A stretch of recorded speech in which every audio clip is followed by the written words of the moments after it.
لکه 13 جمعه ما په دې باندې خبره وکړله، خاص کر کم چې د حکومت په منصب باندې ناست زمونږ مشران دي، الله رب العالمین به ته تپوس کوي. علما صرف نصیحت کولی شي، زه په دې منبر ودرېدم صرف خبره کولی شم، هغه سره دا اختیار شته چې سړی د ګریوان نه راونیسي، لاس یې ونیسي. ولې دا جرم کوي؟ ولې دا ګناه کوي؟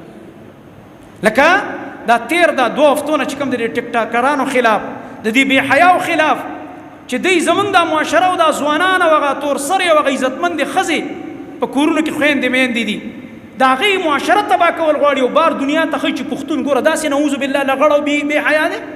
دا د دې ټول نسل دشمن دی.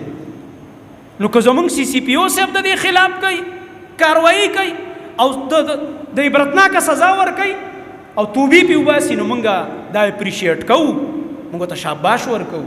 دقسې کار پکار دی. اصل ذمہ داری زمونږ د افسرانو همدا ده اصل کې چې کم کس کم جرم کې ککړ دی نو دله موقع ورکول نه دي پکار، فورا د دې جرم نه دا منې کول پکار. او د یو کس د جرم نه منې کول دا سبق دی د ټولې علاقې او د ټولې محلې او د ټولې سوسایټۍ دپاره چې یو دې مرۍ نه راونی او برابر دی که بل کس بیا هغه جرم نه کوي، پخپله سم شي. دا د نبی علیہ السلام زمانه کې دا رستو چې اسلامي نظام قائم شو، ابوبکر صدیق رضی الله عنه، د عمر فاروق رضی الله عنه دور، د عثمان رضی الله عنه دور او د علي رضی الله عنه دور، دا رستو دې کې به ولې امنو ډایرکټ په جرم باندې فیصله، ګواهان ګواهي به پیش شوه، جرم به ثابت شو، سزا به ورکړلی شو. دې سره چې دی دا معاشره سمیږي.